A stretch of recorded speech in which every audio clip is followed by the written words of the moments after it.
மேடத்துக்கு தஞ்சாவூர்னு கேள்விப்பட்டேன். ப்ராப்பர் தஞ்சாவூருங்களா? ப்ராப்பர்ல கீழ்வெண்மணி. வீட்டின் கதவை வெளிப்பக்கம் தாழ்போடுகிறார்கள். கூரை மீது பெட்ரோல் ஊற்றப்படுகிறது. வீட்டின் 4 பக்கமும் தீ வைக்கப்படுகிறது. வீடு தீப்பிடித்தவுடன் உள்ளே இருக்கும் மக்கள் கதறுகிறார்கள். தெருக்கதவை திறக்க முயற்சிக்கிறார்கள், முடியவில்லை. எங்களை விட்டுவிடுங்கள் என்று அலறுகிறார்கள். வீட்டில் பிடித்த தீ இவர்கள் மீது இருந்த உடைகளில் பிடிக்கிறது.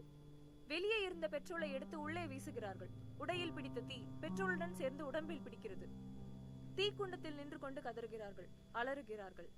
உடம்பு எரிகிறது, உயிருடன் எரிகிறார்கள். பெண்கள், குழந்தைகள் அலறும் சத்தம் மார்கழி இரவில் அமைதியை கிழித்துக் கொண்டு பல மைல் தூரம் வரை கேட்கிறது. பெண் என்றால் பேயும் இறங்கும் என்ற மொழியையும் பொய்யாக்கி இந்த மிருகங்கள் ஆனந்த கூத்தாடுகிறார்கள். தான் போனாலும் தனது பிள்ளை பிழைக்கட்டும் என்று ஒரு தாய் தனது பிள்ளையே தூக்கி வெளியே எறிகிறார். பிள்ளை வீட்டுக்கு வெளியில் வந்து விழுந்தபோது இந்த மிருகங்கள் அந்த பிள்ளையை துண்டாக வெட்டி மீண்டும் எரியும் தீயில் தூக்கி எறிகிறார்கள். உடல் முழுவதும் எரியும் பொழுது எப்படியும் தப்பி பிழைக்க முடியுமா என்று ஒருவரை ஒருவர் கட்டிப்பிடித்துக் கொள்கிறார்கள். அனைவரின் உடலும் சேர்ந்து எரிகிறது.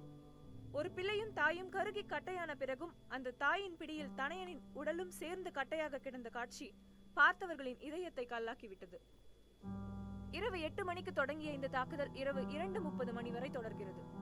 ஊரை எரித்து உயிருடன் 44 பேர்களை எரித்து தீயும் மனித சத்தமும் அடங்கிய பிறகுதான் அங்கிருந்து அந்த மிருக கூட்டம் கலைந்திருக்கிறது.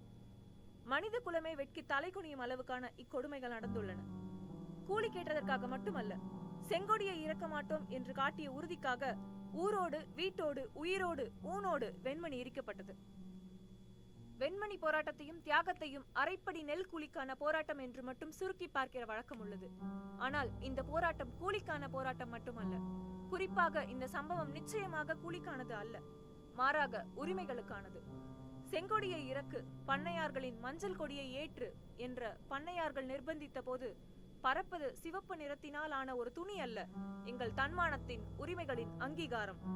உரிமை மறுக்கப்பட்டவர்கள் விழித்தெழுந்து விட்டோம் என்று பறைசாற்றும் ஓ வெண்மணி தியாகிகளே, கொடி காக்க உயிரோடு நீங்கள் எரிந்து செய்த தியாகத்தை நாங்கள் என்றும் மறக்க மாட்டோம்.